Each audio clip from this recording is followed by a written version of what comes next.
for Tom, knowing how old school you are now regarding video games, are you equally as old school when it comes to comics?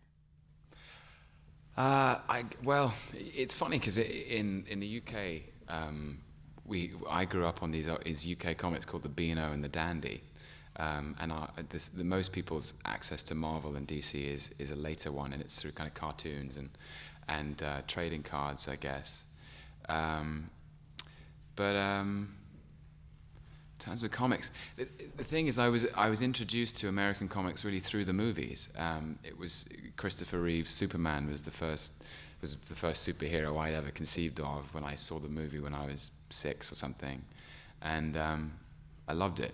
And it's really that film and also Tim Burton's Batman are kind of my first early superhero contacts. Not having it in your DNA when you grew up, any trepidation about such an iconic character such as Loki?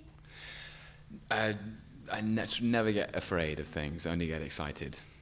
It's just so much fun. It's such a great character. You just treat, and never mind the iconography. I don't know, it's like playing an iconic Shakespearean character or something. It's just a privilege to be asked to do it.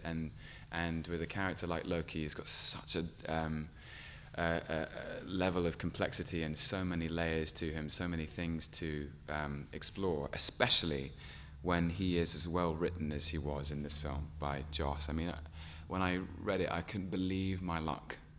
It was sort of, the film was called The Avengers, and yet Loki was almost on every page. And he's just, he'd taken what I sort of had built with Kenneth Branagh, and he'd taken it further, and it was as damaged and psychologically interesting as I hoped it would be, but it was also darker and funnier, and it demanded so much commitment. I just was so excited about it. So there was no trace of fear, just a huge amount of fun. My question is for Joss. I was wondering if you could confirm for us exactly which alien race it was that Loki was working with in the film. Was that a race from the actual Marvel Comics or one that you created? And also I was curious which secondary characters, how do you decide which secondary characters from the other films to incorporate, for instance, Pepper Potts over, say, Betty Ross or something?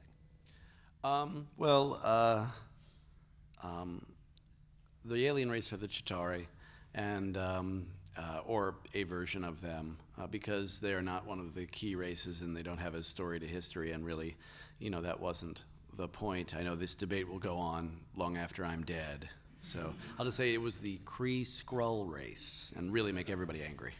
But and then as far as the support groups go, my first instinct was not to have anybody from any of them, partially because you need to separate the characters from their support systems in order to create the isolation that you need for a team, put them in new environs, but also so that when they would go back to their own movies, they'd have something that the Avengers didn't have, that I wasn't sort of sucking the juice out of all the sequels that are going to be coming up. So, but Pepper, this was really Robert's thing. He pushed hard. He didn't want to be sort of crazy alone guy. He wanted to be crazy in a relationship guy, and he really thought Gwyneth would bring something great to the table, and we all thought so as well. But he's, I think, the one who convinced her to come and do it. And that made sense because he's been through 2 movies. He's had more of a journey, and he is in more of a stable place. But he can still be that and be completely isolated from the world in his giant tower that he built and owns.